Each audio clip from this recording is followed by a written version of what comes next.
central también dentro del pensamiento socialista. En consecuencia, por tanto, asumimos que la desigualdad social, en todas sus formas, no es normal ni es posible. En eso, la aspiración de justicia social, por tanto, es permanente y también es irrenunciable. Ahora, a propósito, y por supuesto a partir de los 200 años del natalicio de Marx, creo que vale la pena también recordar que fueron Marx y Engels fuente fundamental del pensamiento socialista, más allá de los socialistas utópicos que, por cierto, le antecedieron, como Owen, Saint-Simon u otros, digamos, que son, por cierto, inspiradores también del pensamiento socialista, pero aquello que empieza a inspirar mucho más la praxis o el accionar tiene que ver también con la interpretación propia que proviene, por cierto, del marxismo. Ahora, lo que hace el socialismo básicamente desde sus inicios es denunciar que las relaciones sociales del capitalismo son relaciones de producción, pero también son relaciones sociales de fuerza y de poder. Y vale la pena aquí hacer un punto que hacía el senador Montes también en la mañana y que tiene que ver con cómo la política, en rigor, que es en su definición más básica el ejercicio del poder, se ha ido vaciando de su contenido principal. Y eso, por cierto, es parte de nuestra preocupación fundamental. Cuando la política pareciera estar, o en la ilusión al menos de los ciudadanos que lo miran con distancia, lejos de la ciudadanía, empezamos a tener un problema fundamental con nuestros propios principios también. En otras palabras, diría que el socialismo asume que la sociedad contemporánea es brutalmente injusta y se basa en la explotación de la clase trabajadora. Ahora también es preciso recordar que el pensamiento socialista y la praxis socialista comienza a mutar y ya en la Segunda Internacional, haciendo de alguna manera el barrido histórico, comienzan a generarse dos grandes tendencias dentro del pensamiento socialista que cruzarán finalmente nuestras discusiones durante todo el siglo XX. Y creo que esto es importante porque finalmente tiene que ver también con las discusiones o los enfrentamientos que a veces tenemos al interior del socialismo. Una corriente, y si queremos reconocer a algún autor, Bernstein probablemente sería el inspirador, que es básicamente una corriente más moderada, más reformista y más evolucionista, gradualista al interior del socialismo, y que tiene expresiones también en distintas partes del mundo en su oportunidad y en adelante. Y después una corriente radical o más revolucionaria del socialismo. Durante todo el siglo XX y parte de lo que va del siglo XXI, ambas discusiones han reaparecido y con harta fuerza. Y han implicado la división y la ruptura del socialismo en muchas partes del mundo. No tengo que explicarme más sobre esto, digamos. ¿Cuáles son los desafíos, entonces, creo, del socialismo en el siglo de hoy? Primero, creo que es muy importante, creo que esto cruza la discusión del socialismo en general en el mundo y creo que particularmente en nuestro caso es relevante y por eso este tipo de conversaciones también son importantes. ¿Cuáles son, creo, los desafíos entonces del socialismo en el siglo de hoy? Primero, y una cuestión muy importante, volver a la discusión sobre los medios y fines. Creo que a ratos los fines se transforman en consignas y en una especie de fantasía que a veces termina siendo irrealizable. Volver sobre la discusión respecto a la distribución del poder, que es la expresión, creo, más importante de la desigualdad.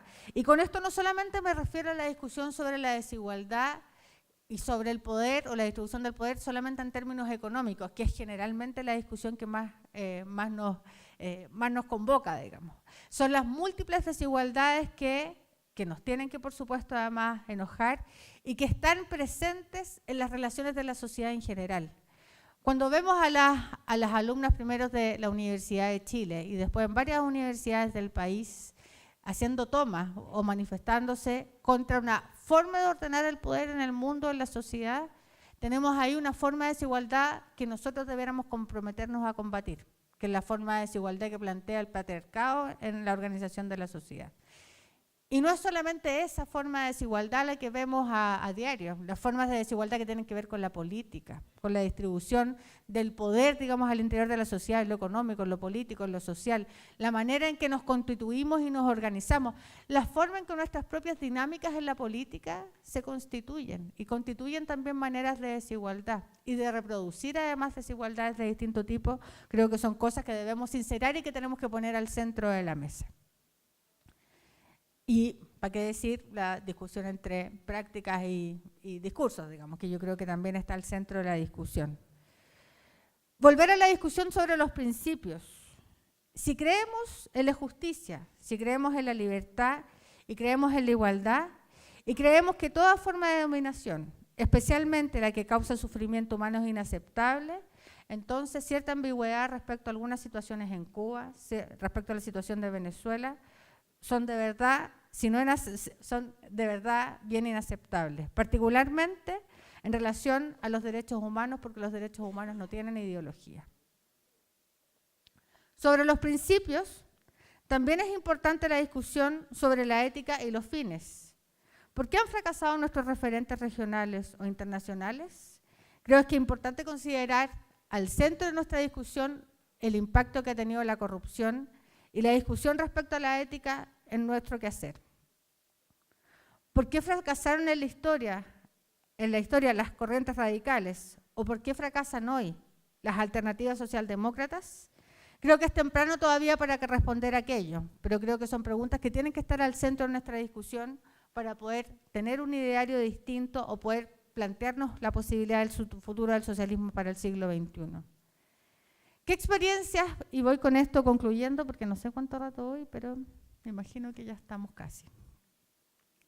¿Qué experiencias vale la pena, creo, en el mundo mirar? Y creo que tal vez la más exitosa dentro de las experiencias socialistas es la experiencia de Portugal. El gobierno de António Costa ha logrado, mediante negociación y acuerdos, generar alianzas con el bloque de izquierda, con el Partido Comunista y con los ecologistas. Así, el Partido Socialdemócrata ha logrado construir mayorías en una dinámica que es en el fondo dinámica en términos de construcción de acuerdos, pero que le ha servido a Portugal y le ha servido particularmente al mundo socialista para poder tener una alternativa que sea viable en el largo plazo. Nueva Zelanda, con la denuncia que ha hecho Jacinda Ardern respecto a las dinámicas del poder o las desigualdades del poder, particularmente asociadas a los temas de género y lo que ella misma representa como alternativa en su gobierno. Canadá, y podríamos discutir si Canadá es un gobierno que está en este espacio, básicamente es un gobierno liberal que está más a la derecha de la propia socialdemocracia. Pero creo que vale la pena mirar la práctica y la experiencia de Trudeau en términos de lo que ha representado, en términos de materias que tienen que ver fundamentalmente con la inclusión y la constitución de un gobierno que se toma una agenda que parece interesante hacia el futuro. Dos ideas más para ir concluyendo. Primero, las experiencias exitosas que hemos visto en los regímenes socialistas, que estamos viendo por lo menos hoy en Portugal, son experiencias de regímenes parlamentarios. Y ojo también con los déficits de nuestro presidencialismo, porque esto nos lleva a otras conclusiones, digamos. Nuestros regímenes presidenciales en general en América Latina tienen pocos dispositivos en términos institucionales para poder lograr resolver mucho los conflictos.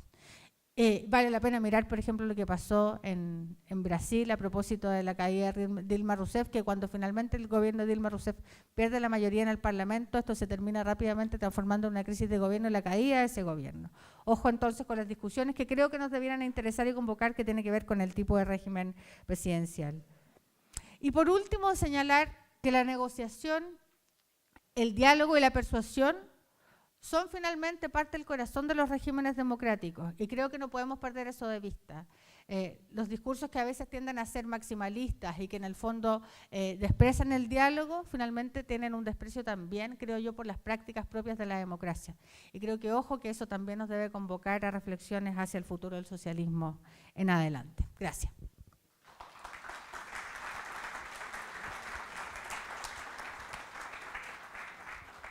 Muchas gracias, Gloria. Bueno, ya escuchamos una primera presentación que nos tiró bastante provocaciones exactamente respecto desde una mirada más bien de los partidos tradicionales, ¿no es cierto?, los que ya tienen una existencia en Chile hace varias décadas.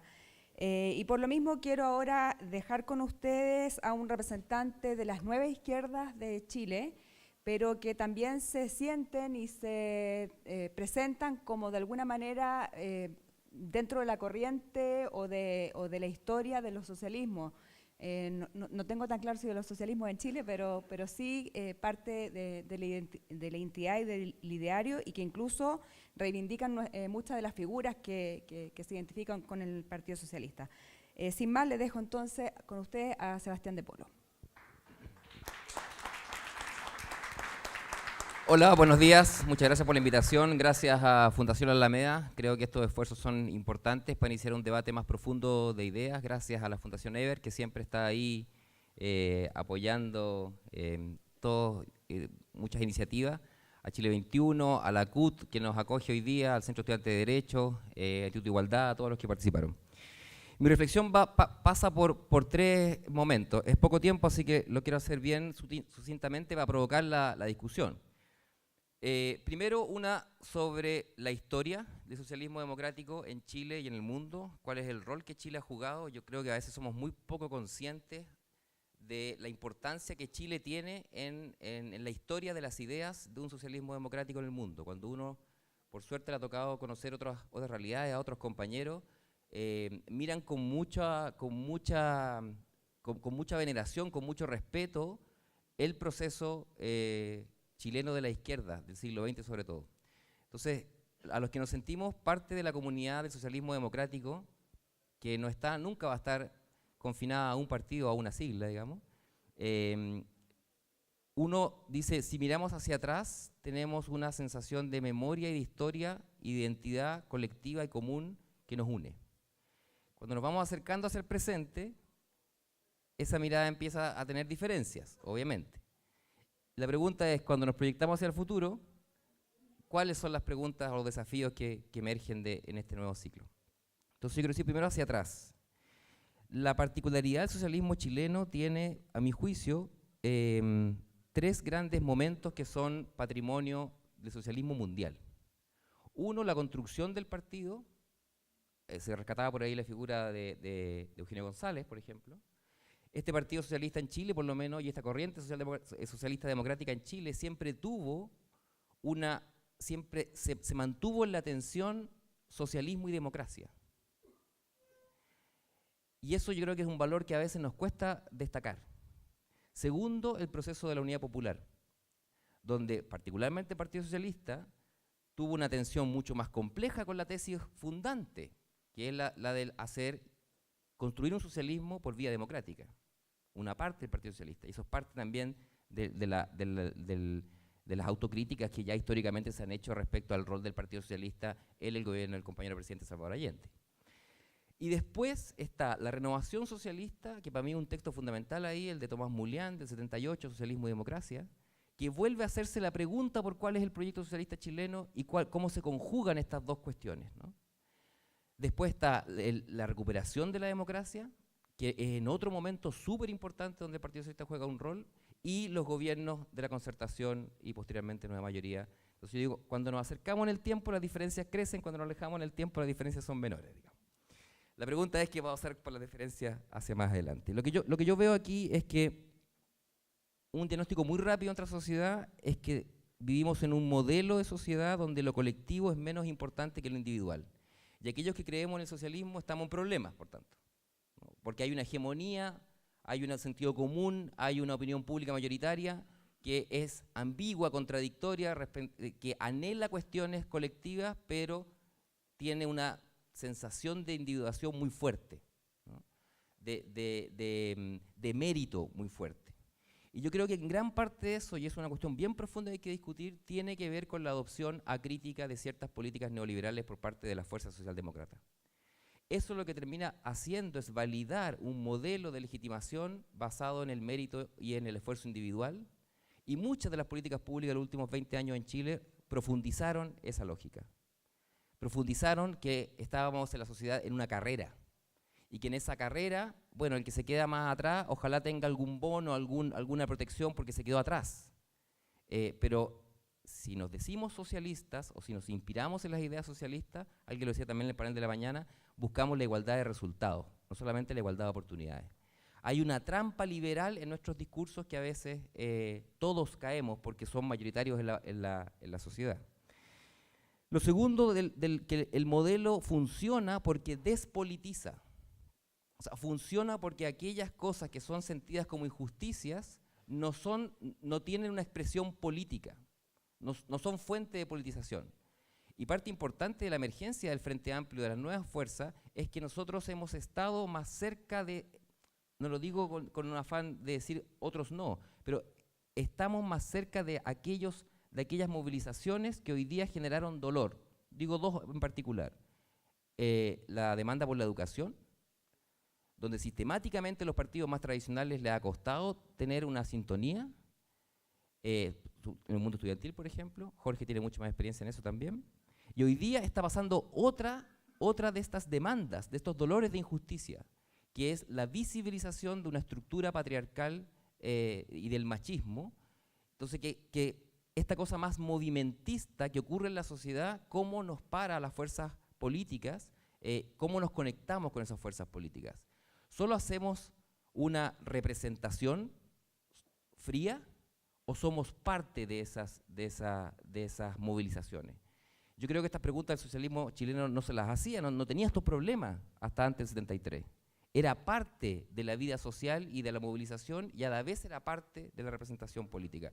El profesor Manuel Antonio Carretón tiene una tesis muy larga sobre el quiebre en la correa transmisora que significaba antes la movilización social con la fuerza política. Yo creo que ese quiebre, producto de una política de baja intensidad, de una transición pactada que en el fondo aminoró el rol de la ciudadanía y de la participación, hizo que las fuerzas políticas que tuvieron que administrar el modelo terminaron desvaneciendo, debilitando sus vínculos con la sociedad. Y terminamos haciendo una política bien elitizada que se conectaba con las mayorías a través o de clientelismo político o de una política partidaria estadocéntrica. Es decir, que aquí lo que importa es solo el control del Estado.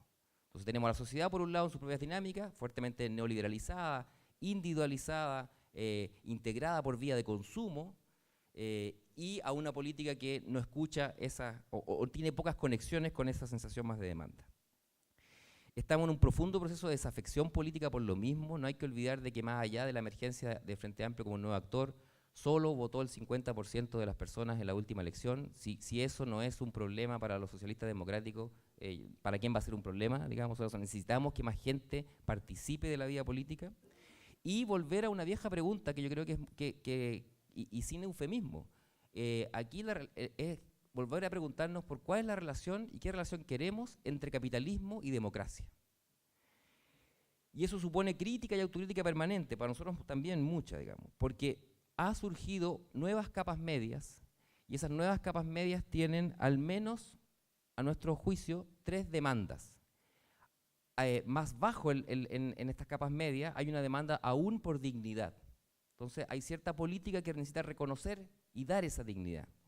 Hay otra que está demandando seguridad, que siente de que cuando se enferma alguien, cuando tiene alguna crisis, puede caer nuevamente en un pasado de precariedad al cual no quiere volver. Y hay una tercera capa de las capas medias que busca más reconocimiento y participación. Entonces hay ciertos desafíos, y con esto ya voy concluyendo, para provocar un poco más la discusión. Hay unos desafíos que se actualizan y hay otros desafíos que emergen. Yo creo que lo que se actualizan tiene que ver fuertemente con la calidad de nuestra política y de los partidos políticos históricos y nuevos. ¿Cómo hacemos política? ¿Sentimos que estamos aquí para ser electos autoridades? ¿Sentimos que estamos aquí para controlar el Estado? ¿O sentimos que estamos aquí para representar a nuestros compañeros, a nuestras compañeras, a las demandas y a las luchas que están en la sociedad? Y entre las que emergen, yo creo que emerge muy fuertemente, y en Latinoamérica, en Chile hemos sido particularmente sordos a ciertos procesos latinoamericanos que son interesantes, que tienen que ver con el buen vivir. ¿Qué es el buen vivir para nosotros hoy y hacia futuro? Tiene que ver con la sustentabilidad de nuestro modelo de desarrollo. Tiene que ver con cómo, si fuerzas progresistas, de izquierda, socialistas, llegan al poder, cambian la dinámica capitalista actual por alguna que sea más amable, no solamente con el presente, sino también con el futuro. Como otros desafíos que emergen son estas estructuras más profundas de la desigualdad y de la dominación que éramos incapaces de ver. Yo creo que estamos ante una emergencia cultural muy importante con el tema del machismo y el patriarcado. Y no es un pedido de supermercado lo que nos están diciendo las compañeras en toma en las universidades y en distintos espacios. Lo que nos están diciendo es decir, ojo, hay una sociedad que nos ha sistemáticamente invisibilizado, que no nos da igual representación, igual participación. Y además demográficamente son más que nosotros. Entonces, yo creo que si no vemos que esas estructuras están empezando a aparecer en nuestro debate, no podemos enfrentarla. Y esto no se responde con un petitorio, porque es una forma de entender la política mucho más fría. Y por último, necesitamos politizar mucho más las injusticias en las que vivimos. Una idea final sobre estrategia. Hace pocas semanas estuvo en Chile Chantal Mouffe, que nosotros la hemos discutido y muchos de los que participaron en el panel inicial hemos tenido varios encuentros, la Fundación Ever también organizó varios encuentros, y a mí me quedaron 2 o 3 ideas que son muy importantes de su pertenencia a los libros que hemos trabajado anteriormente con ella. Primero, que el pueblo no existe, el pueblo se construye. Y esa es una idea estratégica súper importante, es cómo construir un pueblo. Un nosotros que diga, nosotros los chilenos de izquierda, socialistas, democráticos, queremos esto para el país, ¿no? Construir un pueblo, entonces, significa ser capaz de interpretar, de estar ahí, de ser parte de esta nueva efervescencia, de estos nuevos procesos. Segundo, hay que darle poder a ese pueblo. Y en eso los partidos políticos tienen un rol muy, muy importante. Pero no es una representación fría, insisto, es una representación que la gente te sienta parte de esas demandas. Y por último, hay que representar a ese pueblo en la construcción de una mayoría. Y con eso yo quiero dejar el desafío. Yo creo que aquí hay una definición estratégica que todas las fuerzas políticas que nos sentimos de izquierda tenemos que hacer. Nosotros lo vamos a hacer tanto en mi partido, Revolución Democrática, como en el Frente Amplio este año. ¿Cómo se construye una mayoría hacia el futuro? Yo creo que esa mayoría no se construye con un pacto electoral. Yo creo que los pactos electorales debieran ser reflejo de la construcción de este pueblo, de esta política, de este proyecto. Yo creo que el socialismo democrático necesita un nuevo proyecto y le puede ofrecer un nuevo proyecto al país. Y no es un pacto electoral. Porque el pacto electoral lo único que hace es acomodarnos entre distintos, no en sentirnos todos lo mismo. La dificultad más fuerte yo creo que la va a tener las fuerzas como el Partido Socialista. La estrategia histórica de los últimos 25 años y la definición estratégica del Partido Socialista fue aliarse con el centro representado en la democracia cristiana. Eso también vive su propia crisis hoy día. Entonces las preguntas que nos tenemos que hacer todos por los siglos, para los años que vienen, es cuál va a ser la política de alianza de los distintos conglomerados. Muchas gracias.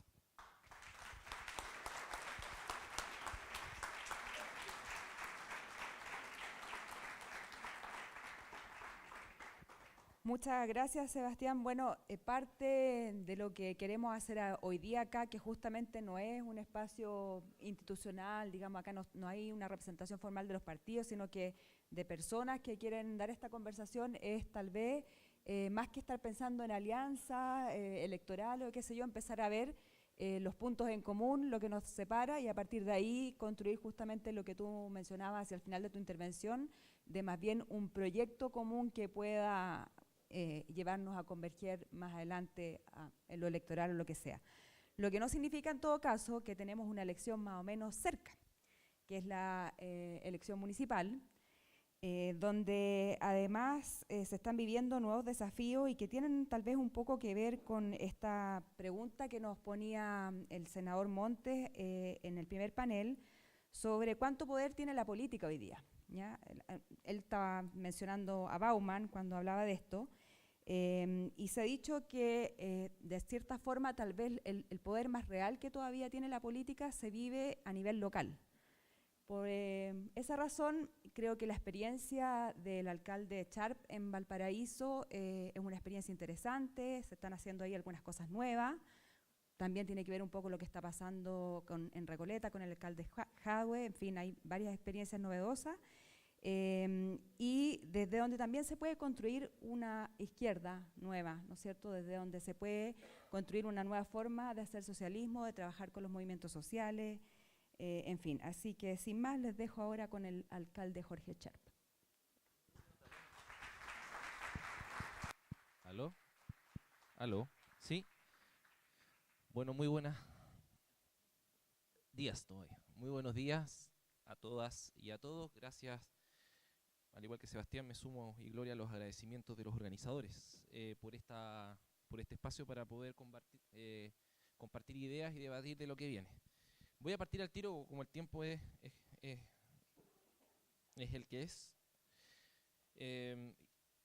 Y como me gusta a mí señalar, siempre tratar de ir de lo general a lo local o a lo más particular o específico y dejar, como todos, algunas preguntas planteadas. Primera idea. La política chilena vive lo que nosotros denominamos un momento estratégico y por tanto interroga al arco completo de fuerzas políticas y en particular a la izquierda. Este momento estratégico, a mi juicio, se encuentra en el marco de una discusión y de un estado de cosas de carácter continental. A mi juicio, hoy día Latinoamérica vive un proceso de transición. Yo no estoy de acuerdo con aquellos que señalan de que aquí se acaba un ciclo, ¿no? El ciclo de los gobiernos de izquierda o populares, ¿no? Esta década dorada, cuyo logro, o de los logros más importantes de dichos gobiernos, fue de sacar a millones de latinoamericanos de la pobreza. Y lo digo porque creo que hay que ser más preciso en el análisis de las relaciones de fuerzas que existen hoy día. Es cosa de ver lo que está pasando, por ejemplo, en México, la posibilidad de que López Obrador con Morena logre la presidencia de México, salvo que le peguen un balazo, así como son las cosas en México, o lo que está pasando con nuevos movimientos políticos en Perú, lo que sigue haciendo Evo Morales, la gente de Ecuador, la misma situación pese al triunfo de la derecha, lo que está pasando en el mismo Chile, ¿no? Entonces, yo diría que hay una situación de transición en Latinoamérica. Lo que sí, y este es un dato muy relevante, que hay efectivamente un avance de la derecha continental con un único objetivo, que es tumbar, derrotar y hacer caer a los proyectos, ya sea a estos proyectos de cambio, ya sea por vía democrática o bien por la vía no democrática. Y la característica transversal de esta derecha que vuelve a la carga luego de 10 años es básicamente que actúa de una manera que podríamos calificar de impulsar una especie de democracia de la plutocracia, ¿no? Es decir, hoy día los presidentes de importantes estados de Latinoamérica son empresarios. Piñera, PPK hasta hace poco, Macri, Santos y otros más que se me puedan escapar, ¿no? Entonces, a nuestro juicio, lo que está pasando en Chile con este momento estratégico es una cuestión que tiene que ver con una realidad latinoamericana mucho más compleja. ¿Y por qué decimos que es un momento estratégico? Porque estamos asistiendo a un rediseño completo de la situación política en Chile, ¿no? El mapa de actores de la transición no existe. Creo que ejemplo de ello es la profunda crisis de sentido y de proyectos que hoy día tiene el campo de la centroizquierda, la irrupción del Frente Amplio, todavía como una posibilidad de representar un proyecto de cambio. Y una derecha que, pese a los errores que hemos podido observar en las últimas semanas, y de esto voy a volver más adelante, no es la misma derecha que la que gobernó hace 4 años, y que, a nuestro juicio, en sus discursos y en sus acciones, dibuja una voluntad de carácter histórico. Independiente de que tenga la capacidad de concretar esa voluntad, sí tiene al menos una predisposición a aquello. Voy a volver un poquito más adelante sobre esto. También es un momento estratégico, a nuestro juicio, porque el neoliberalismo cruza o atraviesa una situación compleja. El modelo no se derrumbó, ni tampoco lo va a hacer en lo inmediato, por si acaso. Pero tampoco, digamos, goza de buena salud. Y básicamente porque su crisis está hoy día en que es incapaz de cumplir ciertas promesas fundamentales. Por ejemplo, en términos económicos, pese a las altas tasas de inversión privada, las tasas de crecimiento no van a superar, y esto ya lo han dicho tanto organismos financieros nacionales como internacionales, el 3 o el 4%.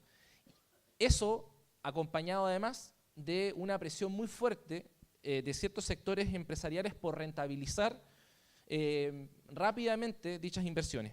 Y esto lo dice Piketty en alguno de sus libros, ¿no? Cuando hay una mayor presión por obtener altas tasas de rentabilidad a cualquier costo, lo que se produce derechamente es altas tasas o aceleradas tasas de desigualdad. De tal manera de que tenemos, yo creo que una situación económica compleja. Y en términos sociales, creo que Sebastián lo dijo de muy buena forma y no voy a ahondar en ello, es un modelo que es incapaz de garantizar a toda la población índices de bienestar, tampoco esta mentada promesa de la movilidad, ¿no? Por tanto, se sigue incumbando esto que se ha llamado permanentemente el malestar social.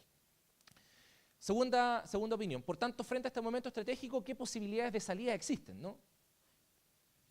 Hay dos posibilidades a mi juicio, ¿no? Voy a ocupar las categorías tradicionales, pero otorgándole cierto contenido. Una posibilidad es salir hacia la derecha.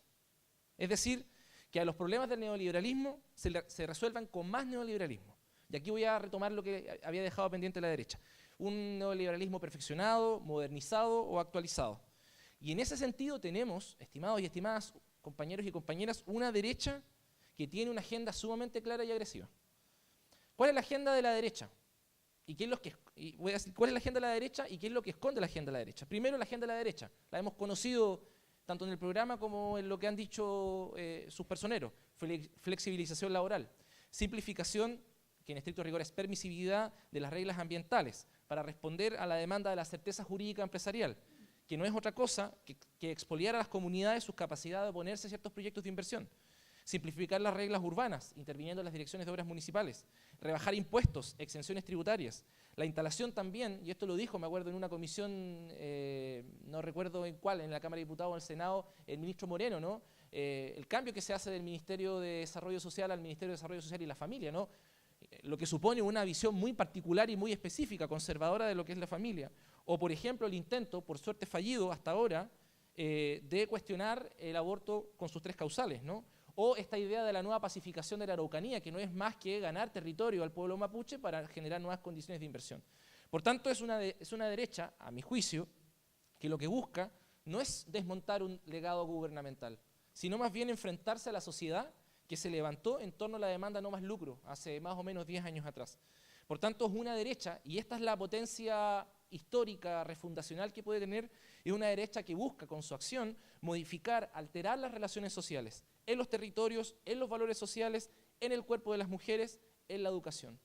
Por tanto, es una derecha que se viene, independiente de lo que hemos visto en lo inmediato, ¿no? de las chambonadas de los ministros, es una derecha que se viene en serio y se viene firme. Segunda posibilidad de salida, hacia la izquierda. O dicho de otra forma, encontrarnos, todos los que estamos acá y otros más que puedan no estar hoy día en este espacio, en una agenda post-neoliberal. Es decir, construir una agenda que permita pensar en un país, en ciudades, más allá del neoliberalismo. Y este desafío, sin lugar a ninguna duda, va más allá de programas, de la lista de supermercados o de pactos electorales. Sin duda, no nos vamos a hacer el loco con eso, la supone, pero va mucho más allá. En esa agenda post-neoliberal, a nuestro juicio, hay 3 cuestiones fundamentales. Primero, una cuestión ideológica. El socialismo chileno tiene la oportunidad para poder interrogarse de una cuestión que es fundamental. ¿Cuál va a ser su marco ideológico? ¿Será la socialdemocracia o será ese socialismo libertario y latinoamericanista que, alejado del dogma soviético, fue tan bien expresado por sus fundadores, a los cuales hacía referencia, por ejemplo, Sebastián en su intervención?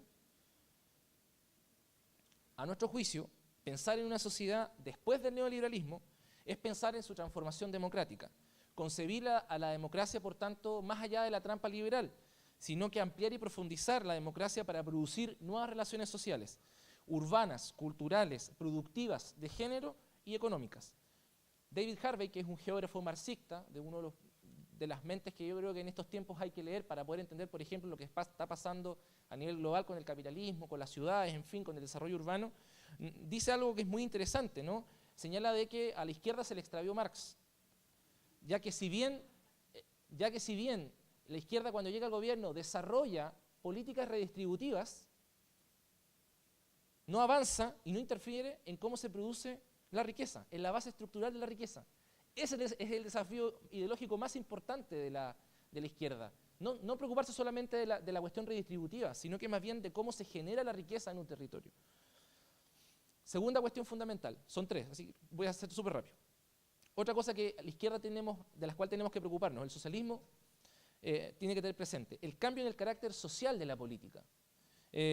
Nos encontramos frente a un sujeto neoliberal fracturado, que está en búsqueda de salidas. Y aquí hay dos tipos de sujetos, diría yo. En primer lugar, uno que en definitiva se forma en torno a los movimientos sociales de la última década y que ha puesto lo que hemos llamado desde este lado un disenso ideológico antineoliberal con el modelo. Pero también hay un disenso menos formulado y más cercano a lo que se podría llamar la frustración personal de amplios sectores por precisamente el manifiesto incumplimiento de las promesas de incorporación exitosa al modelo económico. Es decir, por una parte tenemos un malestar a amplias masas de la población chilena con una crítica a la mercantilización neoliberal, pero por otro lado, también críticos a lo que está sucediendo, pero por causas y razones distintas, ¿no? Por la frustración que les genera una mercantilización incompleta. Esta situación ha producido, a nuestro juicio, elementos que han desestabilizado y han cuestionado a la política, pero resulta, a nuestro juicio, sumamente complejo poder dialogar y entender a estos mundos porque parecen contradictorios, pero ahí la izquierda tiene un desafío de poder interpretar precisamente a dichos sectores. Por tanto, es una enorme posibilidad de trabajo la que tenemos, y como se decía acá también, no podemos esperar que los actores estén constituidos, ¿no? El cambio social no va a llegar cuando estén todas las condiciones de la revolución puestas por delante, compañeros y compañeras, sino que el cambio social va a requerir la tarea de precisamente avanzar en la constitución de ese definitiva sujeto que lo impulsará. Y ojo, yo creo que esto lo captó con bastante nitidez la derecha en 2017, ¿no? A mi juicio, mejor que ningún otro sector, porque supo orientar su discurso y sus métodos a precisamente a intentar interpretar ese sector, dotado de un sentido práctico y en buena parte formada también esta derecha en la necesaria cercanía práctica con las clases más desposeídas, buscó hacerse cargo desde su perspectiva naturalmente de una realidad social claramente problemática. Yo creo que este fue uno de los factores clave de la votación de Piñera en la segunda vuelta. La votación de Piñera fue histórica, ¿no? Todo eso lo sabemos. ¿Por qué pasó eso? A nuestro juicio, porque él logra interpretar, o la derecha logra interpretar para sus fines y con sus perspectivas a ese malestar. Y tercero y último, la izquierda tiene que ser capaz de generar nuevos marcos de hegemonía. Desde hace una década, como bien sabemos, asistimos a una forma creciente de corrimiento del sentido común.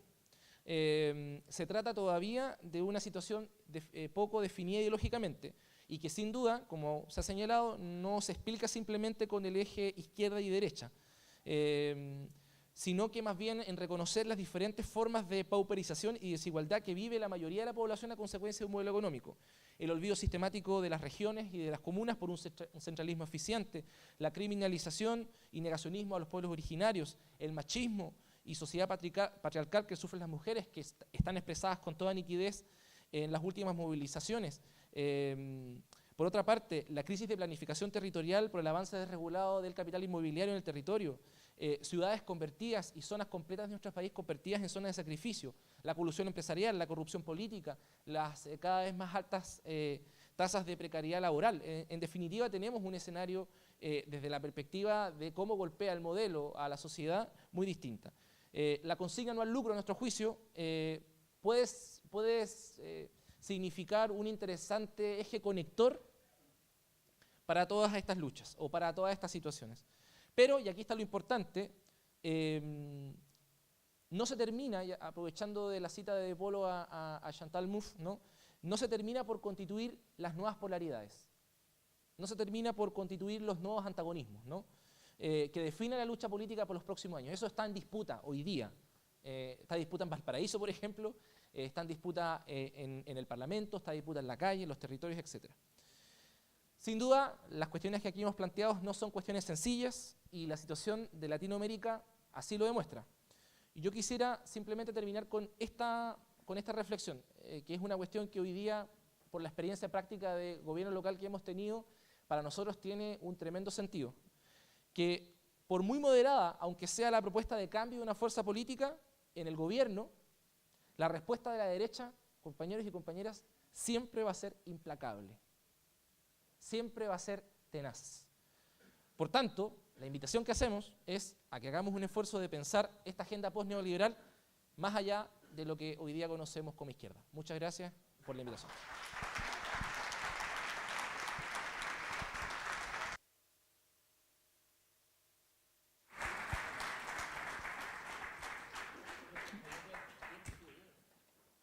Muchas gracias al alcalde Charp. Cuando hablamos obviamente de socialismo, de izquierda, es casi imposible no referirse a la derecha, que así como estamos las izquierdas pasando por un tránsito especial en estos momentos, la derecha también está en transformación y no para bien. Bueno, nunca para bien, pero bueno. Claro, para bien de ellos, exactamente. Bueno, ahora quiero darle el pase al profesor Fernando Atria, que siempre tiene una perspectiva interesante que aportar en este tipo de debate, reconocido, ¿no es cierto?, por el cuestionamiento que hace a la Constitución que tenemos en Chile y que mucha gente la pone como en el centro de los problemas que tiene el país, en términos políticos particularmente, pero también que ha tenido una aproximación interesante respecto a los procesos que se están viviendo actualmente en el Partido Socialista. Así que le damos el pase a él.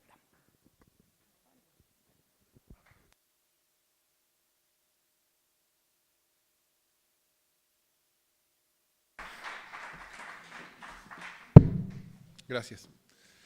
También quiero agradecer a las fundaciones, a la FES, a la Fundación Alameda y al Instituto de Igualdad, porque por las razones que voy a explicar, creo que momentos como este son especialmente importantes para responder los desafíos del socialismo en el momento actual. Y voy a ir derechamente a lo que quiero decir para intentar mantenerme dentro del tiempo asignado. Yo creo que uno de los principales desafíos del socialismo en el momento actual en Chile, en sentido político y no teórico, es muy simple. Es el riesgo del fraccionamiento que nos va a reducir a todos a la irrelevancia. No quiero ahora juzgar si hay culpables o no culpables del hecho de que estemos en un riesgo de fraccionamiento que nos va a reducir a todos a la irrelevancia y, por supuesto, como contrapartida, va a asegurar un predominio de la derecha por un largo tiempo. La cuestión no es acusar, pero el hecho, creo yo, es que una de las principales responsabilidades que todo socialista, y cuando digo socialista no lo digo en sentido orgánico, lo digo en sentido político, todo socialista o todo izquierdista tiene hoy día es preguntarse qué hacer para contribuir a evitar el riesgo de un fraccionamiento que nos va a reducir a todos a la irrelevancia. Para responder esa pregunta, creo yo, porque no basta decir eso es un riesgo, por lo tanto hay que correr a unirnos. Porque ese riesgo no es un riesgo que haya caído del cielo, no es algo gratuito, no es algo que no tenga ninguna explicación. Hay que preguntarse por cómo enfrentarlo como un problema. Y para eso tenemos que aprender de lo que nos ha pasado. Yo creo que una de las enseñanzas, quizás no es la más importante, pero una de las enseñanzas que nos deja el gobierno de Michelle Bachelet es que cuando se trata de dar unidad, el solo acuerdo de directivas en torno a un programa no es suficiente. Es decir, había un programa que animaba a la nueva mayoría, ese programa fue acordado por todas las fuerzas políticas que componían la nueva mayoría y mientras el gobierno tuvo suficiente apoyo y fuerza, ese programa cumplió una función de disciplinamiento y de ordenación, y en el momento en que ese apoyo o esa fuerza se perdió, el programa dejó de cumplir esa función. Yo diría, el día en que eso pasó está marcado por el día en que alguien ya pudo decir, no me hablen del programa porque yo lo firmé pero no lo leí. Eso lo que muestra es que el programa mismo no reflejaba un proyecto político compartido. Era una vinculación, por así decirlo, contractual que yo tendré que asumir mientras me vea constreñido a asumirla y cuando pueda declararme libre de él, lo haré. Entonces, lo que necesitamos, el desafío del socialismo no es buscar un programa que nos pueda ser firmado por las directivas de los distintos partidos o movimientos, de modo de decir, compañeros, estamos unidos, porque ese tipo de unidad es una unidad que no es la que necesitamos. Por supuesto, no estoy diciendo que no incluya eso en algún sentido, por supuesto, pero no es esa la solución a nuestro problema. Y yo me estoy aprovechando, el que habla último en algún sentido puede hacer conexiones con lo que ya se ha dicho, es una ventaja que los que hablan primero no tienen. Yo no voy a abusar de ella, pero celebro que varias de las cosas que voy a decir en esta línea son cosas que yo ya he escuchado en otros miembros del panel. Entonces yo diría, de lo que se trata es de tener un proyecto político compartido. Un proyecto político no es un programa acordado por directivas, un proyecto político es una visión política conjunta de dónde estamos y hacia dónde queremos movernos, no necesariamente a dónde queremos llegar al final. En cuanto a qué pasará más adelante, bien podemos decir, de ahí le vamos viendo. Pero sí, dónde estamos, cuál es el problema que enfrentamos y cuáles son las rutas de solución de ese problema. Y yo creo que el problema que enfrentamos, si hay un lugar en el mundo donde nosotros los izquierdistas no tenemos derecho a tener desorientación respecto del problema que enfrentamos, es el que tiene uno de los modelos neoliberales más radicales de que en los hechos existen. Uno podría pensar un modelo más neoliberal, en que no hubiera educación pública, por ejemplo, aunque no hubiera salud pública, aunque no hubiera pensiones, y cada uno tuviera que hacer sus arreglos con compañías de seguros. Claro, uno puede pensar un modelo más neoliberal, más comodificado. Pero no es fácil en el mundo comparable encontrar un experimento o un país real que tenga 70% de educación particular, que todo el pilar contributivo de la seguridad social sea ahorro en cuentas individuales. Eso simplemente no existe. Entonces nosotros estamos en un país que en términos del neoliberalismo realmente existente está extraordinariamente corrido a la derecha. Y si en ese país la izquierda no tiene cierta claridad de hacia dónde ir, uno diría algo extraño está ocurriendo. Entonces yo, lo primero que diría es, si se trata de un proyecto, nosotros tenemos parado delante nuestro un elefante rosado con un letrero que dice cuál debe ser el sentido básico de ese proyecto. No responde a todas las preguntas, por cierto, pero nos deja enrielados. Tiene que ser un proyecto de transformación antineoliberal. Tiene que ser un proyecto que consista en una ruta de salida del modelo neoliberal. Tiene que ser un proyecto que lleve hacia una sociedad postneoliberal. Tenemos que empezar entonces, o tenemos que continuar, porque no quiero decir que esto no se haya hecho en absoluto, que no se haya pensado, que no se haya discutido, pero tenemos que empezar a construir en conjunto un proyecto que signifique una ruta de salida del modelo neoliberal. Pero este proyecto, precisamente porque es un proyecto político, no es una teoría, no es algo que alguien pueda escribir en su oficina académica. Este es un proyecto que tiene que ser construido en conjunto. Solo la construcción en conjunto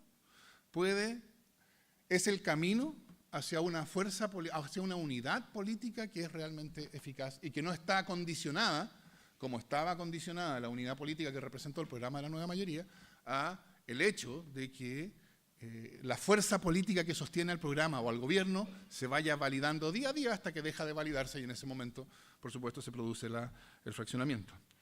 Tiene que ser entonces un proyecto político construido en conjunto y socialmente validado. Esto no estoy diciendo que sea fácil.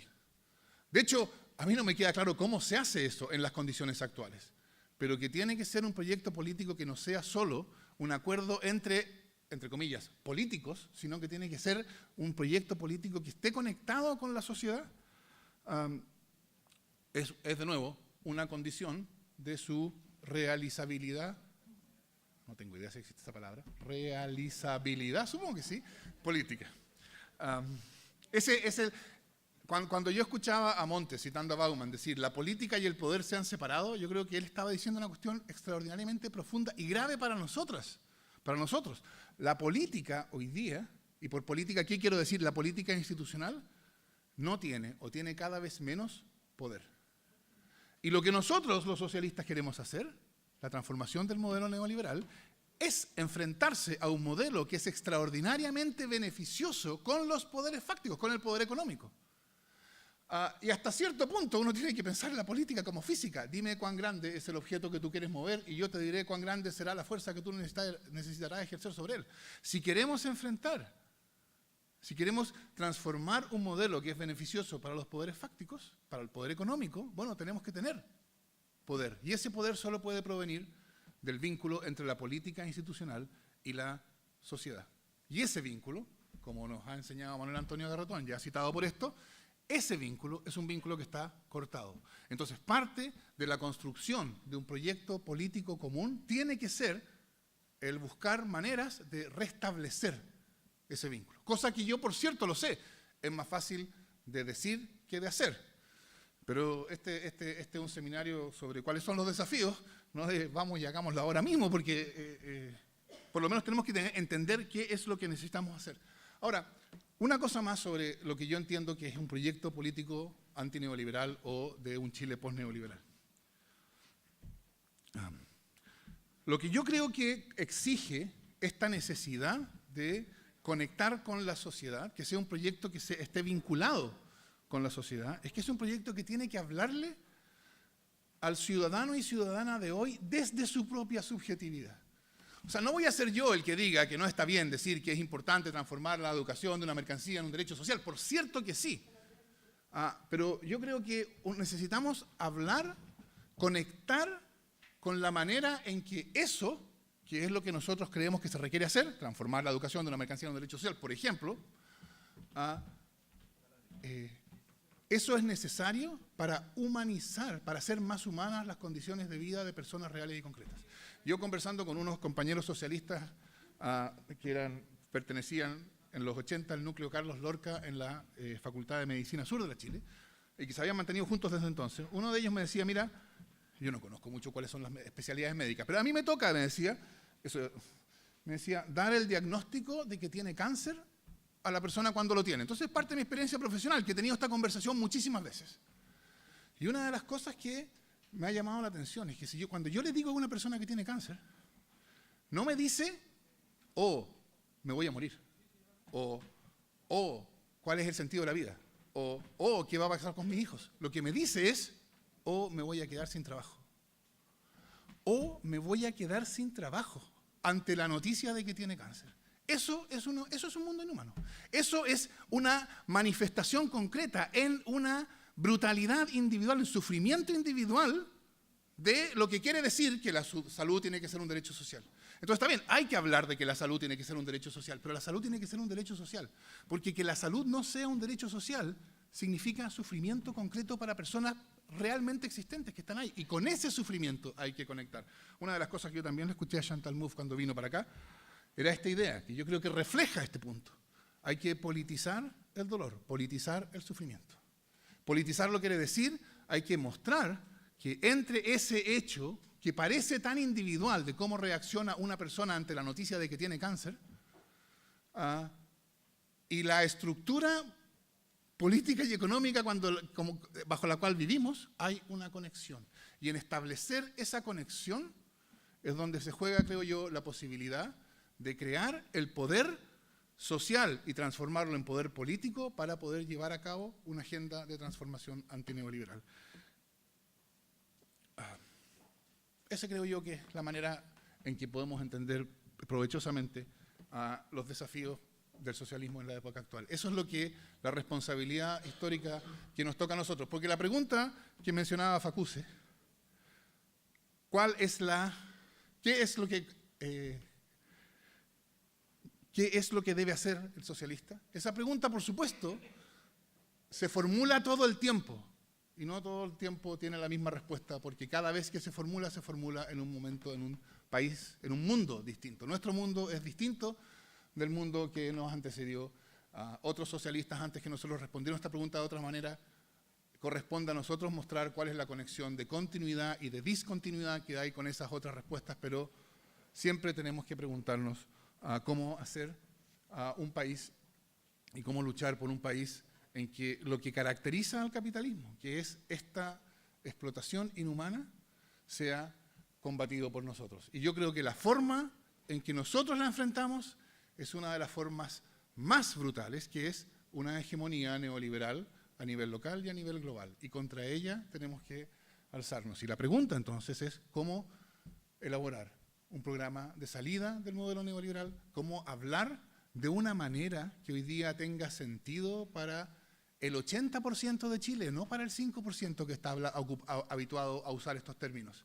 Para el 80% de Chile, ¿cómo le hablamos a ellos de la esperanza de un Chile post-neoliberal? Muchas gracias, compañero.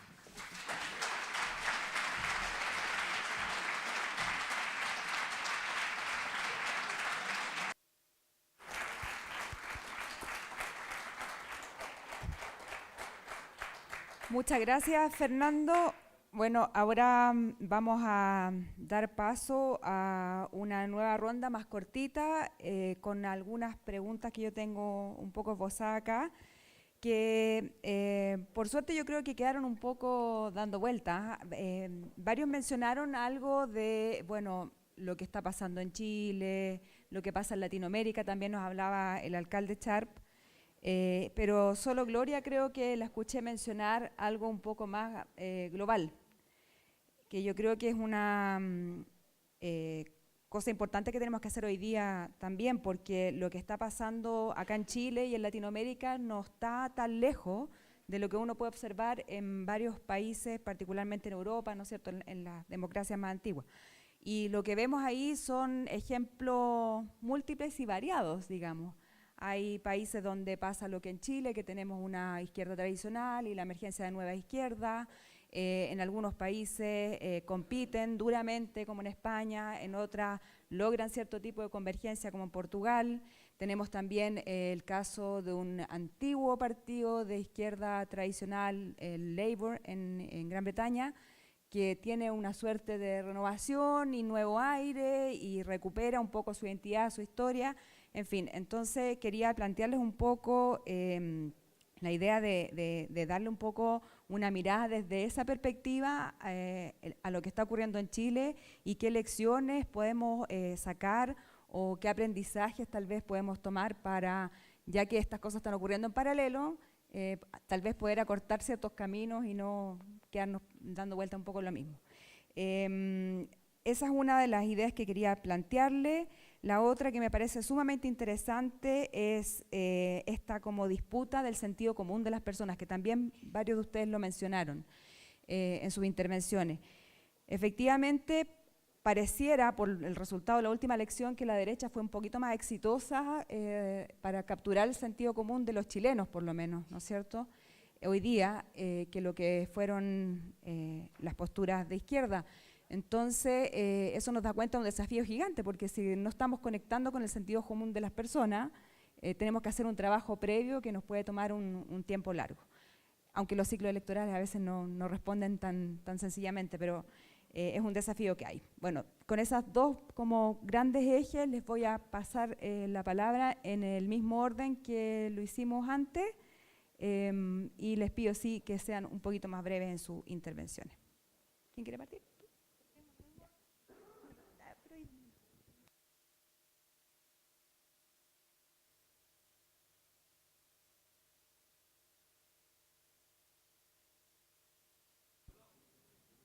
Ahora sí. No está fácil responder a tanta pregunta en tan poco tiempo, pero voy a tratar de hacer pero voy a tratar de hacer como, una reflexión que tal vez va más allá incluso de nuestros propios desafíos, porque de los cuales tenemos que hacernos cargo también. A propósito de la crisis que vemos en los proyectos socialistas, socialdemocracia, de la socialdemocracia en América Latina y en el mundo. Y que tiene que ver también con hacernos cargo de otras dinámicas propias de la política o de las transformaciones de la democracia también, sobre las cuales en general el mundo político no ha tenido respuesta y particularmente desde quienes profesamos el socialismo, creemos en el socialismo, tenemos menos respuestas aún, que son las dinámicas de crisis de la democracia representativa en general. Las democracias representativas en el mundo están en una especie de crisis. Yo creo que la propia democracia está hoy en día en una especie de crisis de paradigma que tiene que encontrar respuestas nuevas. Y esas respuestas nuevas no siempre son tan simples. Yo creo que concuerdo y mucho de eso tiene que ver con algo que decía Fernando. Finalmente, mucho de la dinámica de la política, de las formas de la democracia, tienen que ver con conectar con el sentido común de las personas. Y eso no lo hacemos. No lo hacemos en muchos casos en el discurso, lo decía en mi intervención anterior, pero también en las prácticas. Y yo creo que la práctica de la política tiene que transformarse porque es parte de la necesidad de transformar también las dinámicas de la democracia. Si creemos en un socialismo que es democrático, tenemos que tener la capacidad entonces de transformar esas prácticas del poder, en definitiva. Yo creo que el poder construido de la manera en que lo hemos construido, las dinámicas del poder que hemos construido en distintos espacios, son dinámicas del poder que han terminado siendo, en muchos casos, nocivas. Hagámonos cargo, y yo creo que es parte de comenzar un sinceramiento en la conversación, de las dinámicas también al interior de los propios partidos, de las coaliciones respecto a cómo se estructura el poder, cómo se construyen las decisiones en muchos casos, o cómo se imponen ciertas miradas o ciertas agendas por sobre otras agendas. Yo creo que cuando nosotros sinceramos esas discusiones, podemos tener una ventana de oportunidad para poder empezar a conversar de manera distinta también cómo queremos construir el futuro. Y me quedo por ahí mejor porque creo que además estamos como con el tiempo limitado.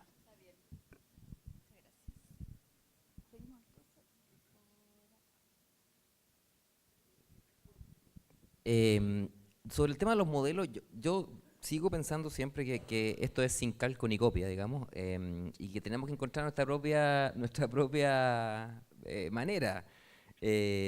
Ahora, claro, cuando uno mira, hay temas de infraestructura institucional y eso hace que los sistemas parlamentarios tengan más posibilidades. Por ejemplo, cuando uno mira el sistema alemán, uno dice, bueno, la coalición verde-roja es una cuestión más posible, más factible, se pueden acordar unos puntos.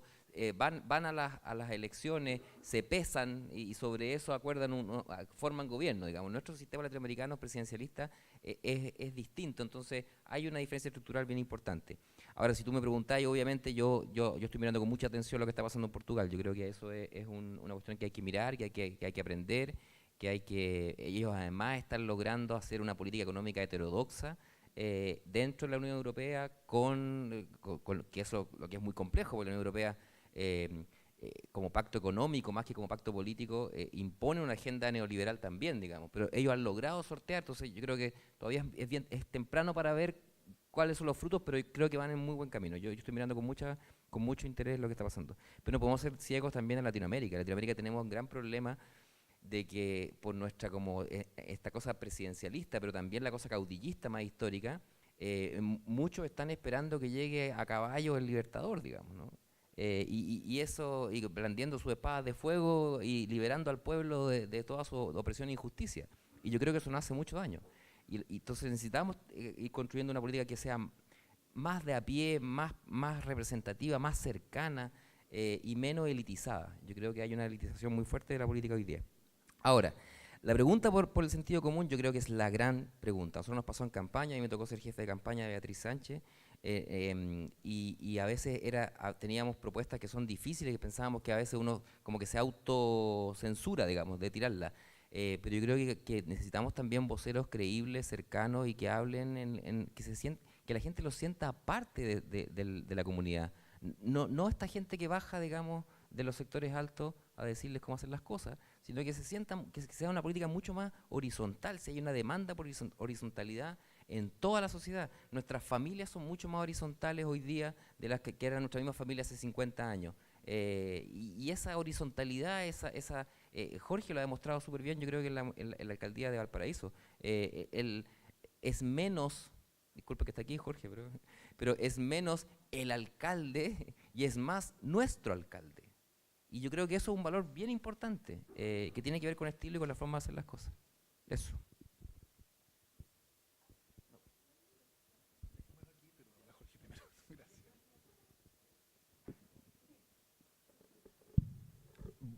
Rápidamente, porque quiero entrar como más a la segunda pregunta que tiene que ver más con Chile, pero yo creo que, hablando un poco de Europa, creo que en Europa se dan varias situaciones, ¿no?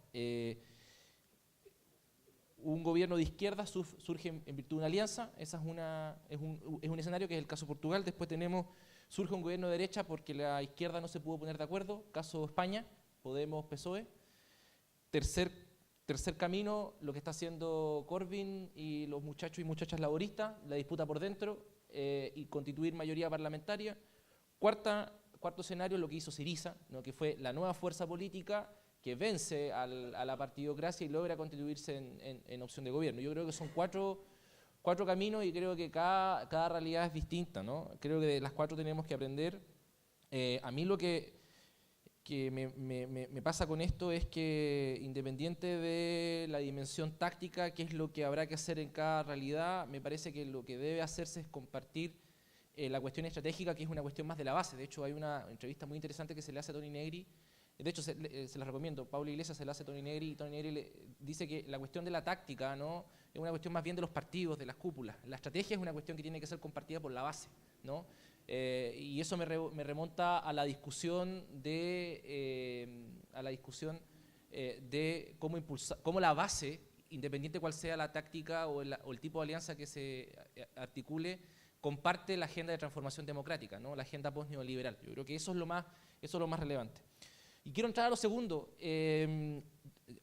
No puede ser que la derecha conecte mejor con la vida de la gente que la izquierda. No puede ser.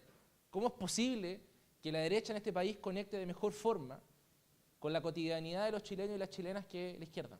Eso no puede ser. No nos puede seguir pasando. Y eso nos pasó en la elección presidencial.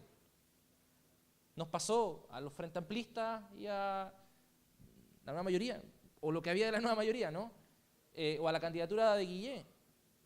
Y eso le viene pasando a la política en Chile, a la política progresista de centro-izquierda hace años. De tal manera de que, ¿qué es lo que hemos intentado hacer en Valparaíso? Con todas las precariedades que tiene una municipalidad, con todas nuestras dificultades, con toda nuestra inexperiencia, con todo nuestro ímpetu, en fin, con todos los errores, es intentar hacer dialogar en el territorio, intentar hacer dialogar en el territorio a esa potencia movilizadora antineoliberal de la última década, estudiantil, ambiental, feminista, contra, por ejemplo, la colusión empresarial, ¿no?, que tiene una dinámica, que tiene unos códigos, que tiene, incluso generacionalmente está depositado en determinados actores. Intentar hacer dialogar esa potencia movilizadora antineoliberal con esa acumulación popular, histórica, de trabajo territorial que la dictadura no logró y que las políticas neoliberales de los 90 no logró hacer desaparecer. Cuando se produce ese vínculo, se forma algo que nosotros llamamos en Valparaíso la comunidad organizada. Un actor que entiende al gobierno local como un instrumento, no como un fin. Y eso lo hemos intentado impulsar en las últimas decisiones más importantes de la Municipalidad del Paraíso, por ejemplo, respecto a la planificación territorial. Voy a alargarme un poquito para que me entiendan. Hay un tercio de la ciudad, el tercio que está más pegado a Viña del Mar, Cerros Barón, Placeres, Esperanza, Florida, Mariposa, Rocuán, San Roque, todo ese sector, que no tenía norma de altura. Es decir, que las inmobiliarias podían llegar a construir edificios de 28 pisos. De hecho, eso es lo que pasa en Barón, por ejemplo, sin límite de altura. Y nosotros lo que decidimos es limitar, a través de una modificación parcial del plan regulador, la norma de altura, y decidimos construir esa propuesta con la comunidad organizada de los territorios que habían dado por años la lucha contra las inmobiliarias. Y construimos una propuesta sumamente restrictiva en materia de altura, de 7, 9 y 12 metros, es decir, 2 pisos, 3 pisos y 4 pisos, que es una situación completamente radical a lo que había antes, que se podían construir edificios de 28 pisos en el Anfiteatro Valparaíso. Y eso lo hicimos, la propuesta que impulsó la alcaldía fue la propuesta de la comunidad organizada. Y por tanto nosotros asumimos esa definición a través de un proceso de participación, más o menos convocante, con más o menos una metodología, pero sumamente serio. Y esa propuesta la llevamos al Consejo Municipal, donde están los actores políticos, y esa propuesta hoy día está en un proceso de eventual votación, pero que ha generado resistencia en la institucionalidad. Entonces, cuando yo creo que se invierten las cosas, se pueden hacer de manera distinta, hay resultados. Y quiero nombrar solamente un resultado. Lo que pasó en las elecciones presidenciales y parlamentarias en Valparaíso. Fue muy potente, particularmente la presidencial. En primera vuelta, Beatriz Sánchez, la comuna de Valparaíso, fue primera mayoría. Y en segunda vuelta, la derecha no ganó. Ganó Alejandro Guillé, con un buen porcentaje de votación.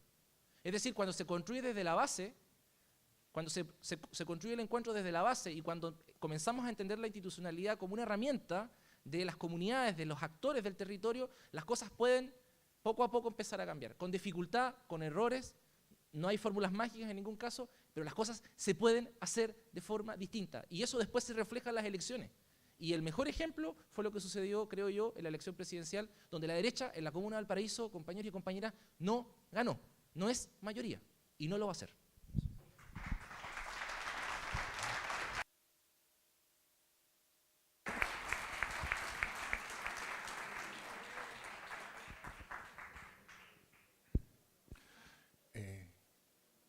Gracias. Yo quiero referirme brevemente a las dos preguntas. Respecto a la primera, lo que está pasando en Europa, etcétera, yo creo que es bien importante observar algo. En los partidos socialistas europeos asumieron durante los 90 y los 2000 algo bastante parecido a lo que pasó en Chile.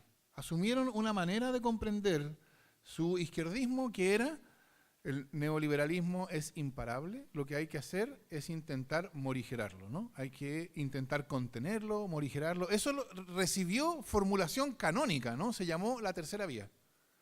¿Y la tercera vía qué significó? Significó primero éxito, sí, está bien, es verdad, y después dejó a los partidos que la asumieron, ya sea en su formulación más oficial o no, pero a los partidos que la asumieron completamente destruidos. De nuevo, yo creo que esta es una cuestión totalmente fundamental para la discusión que viene. ¿Por qué pasó esto? Bueno, hay que decir, el éxito inicial se debió a que entre la formulación de la tercera vía y las condiciones en que se formuló probablemente había cierta correspondencia, y el hecho de que después significara prácticamente la destrucción de los partidos que la asumieron y que no se apartaron de ella, lo que significó es que, bueno, cambió lo que se esperaba de un partido socialista.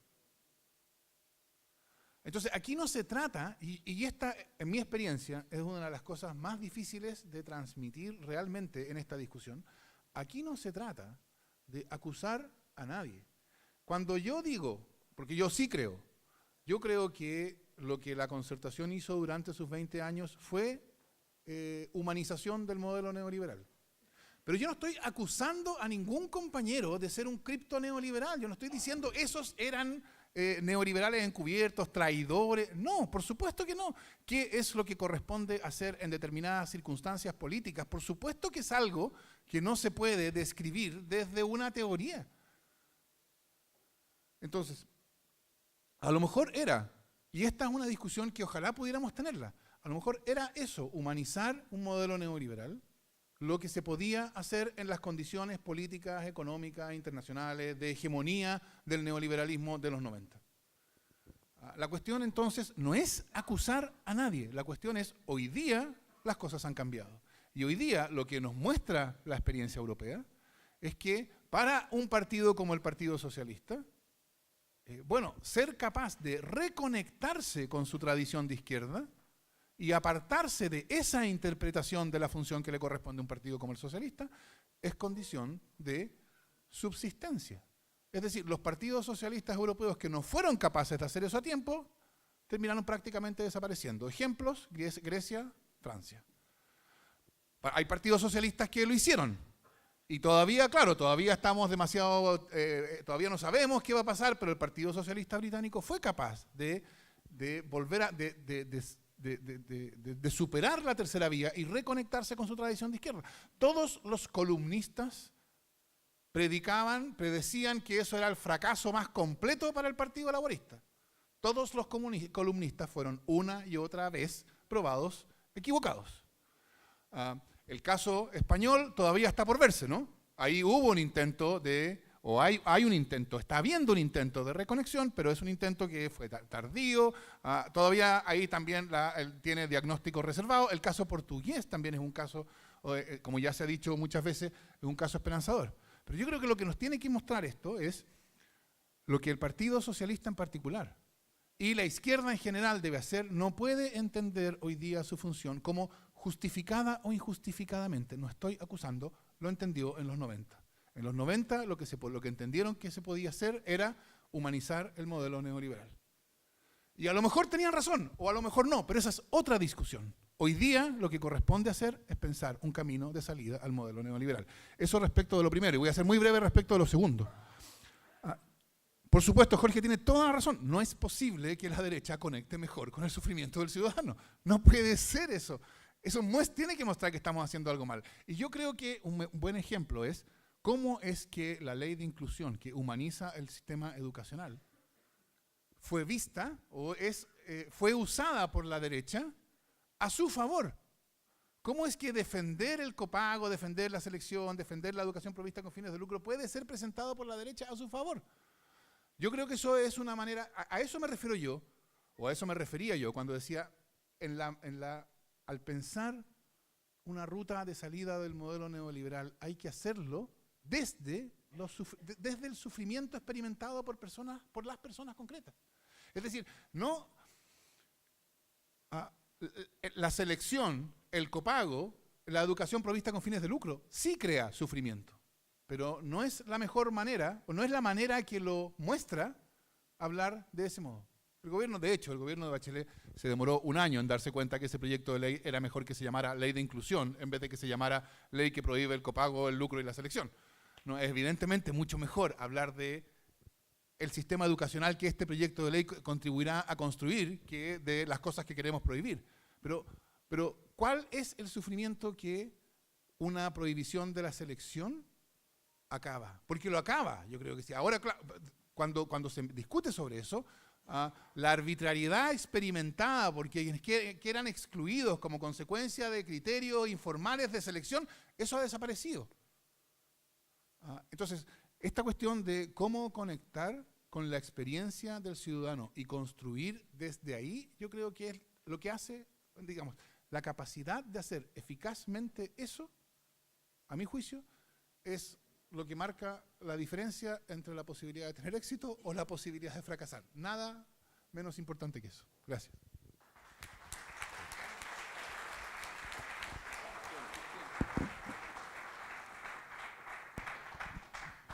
Muchas gracias a las y los panelistas. Muy interesantes sus intervenciones.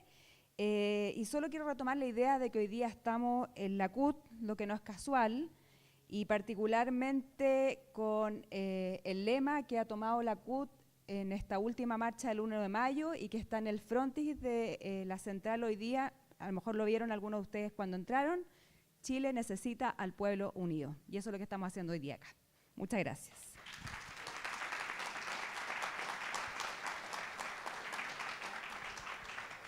Les voy a pasar ahora unos datos prácticos. El seminario continúa. En 10 minutos más vamos a tomar muy poco tiempo para el coffee que está en el patio. Los que quieran quedarse en el panel 1, que es el nuevo escenario político de Chile, desafíos para la articulación de las izquierdas, se quedan en este salón.